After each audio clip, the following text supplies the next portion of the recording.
Damai sejahtera buat kita semua. Apakah saudara sudah membaca firman Tuhan hari ini? Bagi yang belum, mari bersama dengan saya membaca firman Tuhan. Namun sebelumnya, mari kita awali dengan berdoa. Bapa Surgawi, Bapa yang kami sembah dalam Yesus Kristus, puji dan syukur dan terima kasih kami kehadirat-Mu. Tuhan, Kau sungguh baik dan sangat baik bagi kami.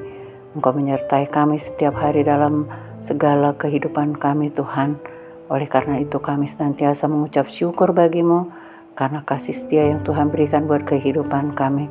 Biarlah Tuhan kami boleh senantiasa merasakan, merenungkan kasih-Mu dalam hidup kami. Oleh karena itu, biarlah Tuhan kami tetap mau dekat dengan-Mu. Kami mau mendengarkan firman-Mu. Sebentar juga kami Tuhan mau membaca firman-Mu. Roh Kudus hadirlah di tengah-tengah kami untuk boleh kami mengerti apa yang Tuhan kehendaki dalam kehidupan kami melalui firman yang boleh kami baca hari ini. Berkata-katalah Tuhan, kami siap mendengarkannya. Dalam nama Tuhan Yesus kami berdoa. Haleluya. Saudaraku, hari ini kita akan membaca firman Tuhan yang terambil dari kitab Yeremia pasal 33 ayat 3. Firman Tuhan berkata demikian. Berserulah kepadaku, maka aku akan menjawab engkau dan akan memberitahukan kepadamu hal-hal yang besar dan yang tidak terpahami, yakni hal-hal yang tidak kau ketahui.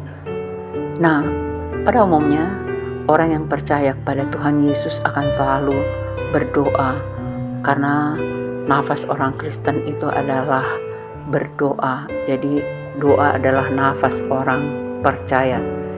Nah, hari ini dalam firman Tuhan ini dikatakan, berserulah kepadaku, maka aku akan menjawab engkau. Nah, jadi setiap kali kita berdoa, apa yang kita doakan, Tuhan akan selalu menjawab doa kita. Nah, jawaban doa ada 3, saudaraku, yakni dijawab secara langsung, ya. Jadi Tuhan menjawab doa kita dengan secara langsung. Ya, apa itu? Ketika kita berdoa misalnya dengan perlindungan Tuhan setiap hari, ketika kita hendak mau pergi keluar rumah, atau kita hendak berangkat bekerja, atau mau perjalanan jauh, Tuhan akan selalu menjawab, ya. Kita pergi dan sampai pulang ke rumah, Dia menyertai dan melindungi kita. Berarti jawabannya iya, secara langsung. Demikian juga kita berdoa tentang makanan minuman kita setiap hari. Tuhan, berikan makanan minuman kami hari ini. Tuhan jawab iya, karena Dia memberikan makanan minuman kita. Mungkin kita makan 2 atau 3 kali dalam satu hari. Nah, berarti Tuhan menjawab iya secara langsung. Juga tentang kesehatan kita. Kita bermohon kepada Tuhan, beri kesehatan yang sempurna Tuhan. Jawabnya iya, karena setiap hari Tuhan berikan kesehatan yang sempurna bagi kita. Nah, tetapi di bagian lain, Tuhan menjawab tunggu dulu, ya. Jadi ada jawaban tunggu dulu.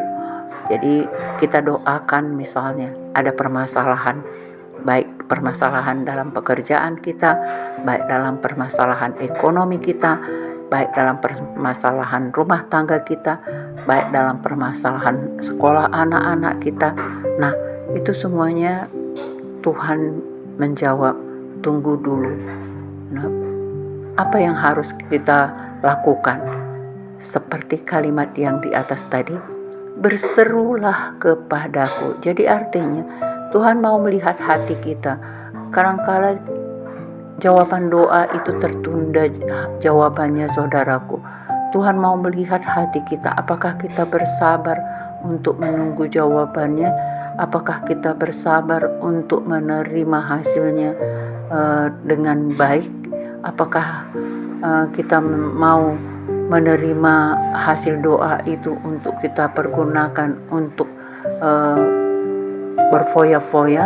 Nah, barangkali itu tidak akan diberikan Tuhan. Jadi Dia mau melihat hati kita, apakah memang sesuai dengan kebutuhan kita, apakah sesuai dengan yang kita perlukan Karena kalau keinginan barangkali sering tidak diizinkan Tuhan, karena bisa menimbulkan kesombongan diri, keangkuhan, bahkan membuat kita jauh dari Tuhan.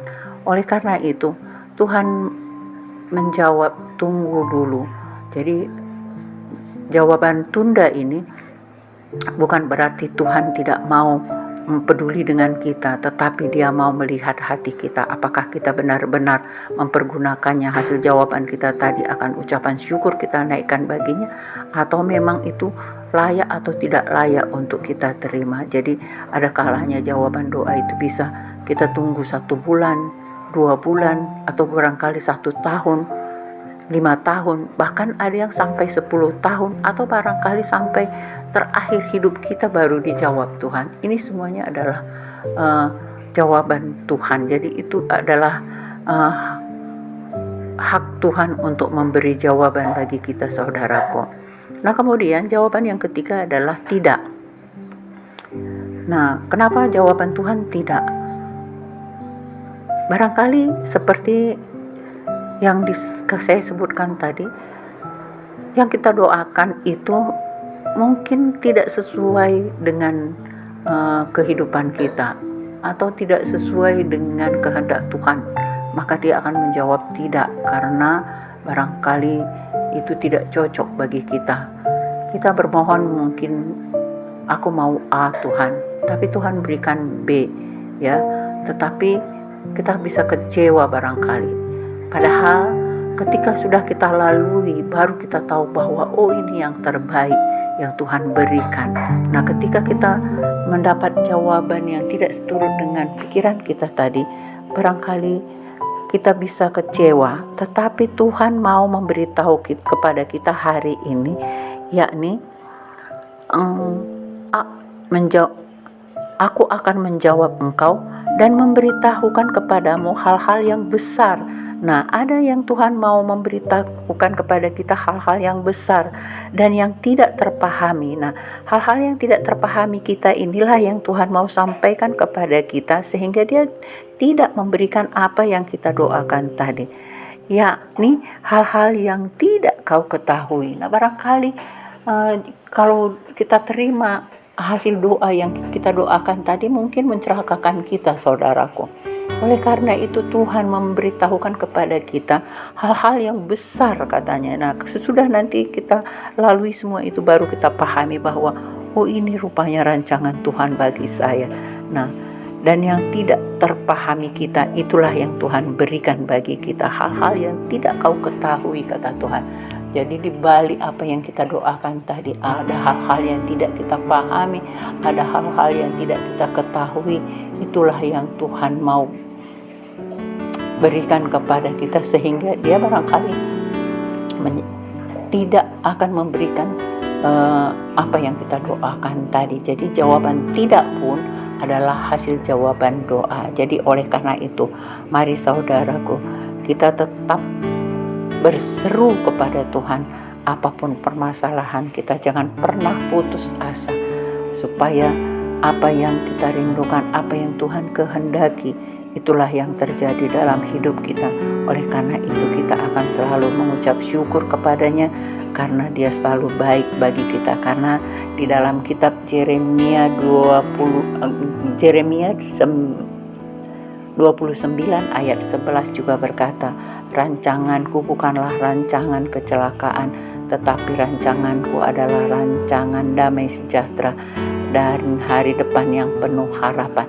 Nah, itulah yang Tuhan mau berikan buat kehidupan kita. Jadi mari kita tetap taat dan setia kepada kebenaran firman Tuhan, supaya kita boleh merasakan kasih setia Tuhan dalam hidup kita, sehingga kita selalu mengucap syukur kepadanya. Demikian firman Tuhan hari ini, saudaraku. Mari kita tutup dengan berdoa. Terima kasih Tuhan Yesus, kami selalu mengucap syukur bagi-Mu. Sering kami berseru-seru kepadamu Tuhan, ketika ada permohonan doa yang mau kami sampaikan, baik itu tentang sakit penyakit, maupun tentang pekerjaan kami, atau tentang rumah tangga kami yang belum baik Tuhan. Kami berseru kepadamu, kami menunggu jawaban doa dari padamu Tuhan. Biarlah Tuhan yang memberi jawaban yang terbaik, yang tidak kami pahami, yang tidak kami ketahui. Engkau memberikan hal-hal yang besar bagi kehidupan kami, supaya kami mengerti Tuhan apa rencanamu di dalam hidup kami. Terima kasih Bapa Surgawi, ajari kami senantiasa untuk boleh mengerti kehendak-Mu di dalam hidup kami. Kami bersyukur atas kasih-Mu, hormat pujian bagi-Mu, kemuliaan hanya untuk-Mu, terpujilah Allahku. Dalam nama Tuhan Yesus kami mengucap syukur. Haleluya. Amin.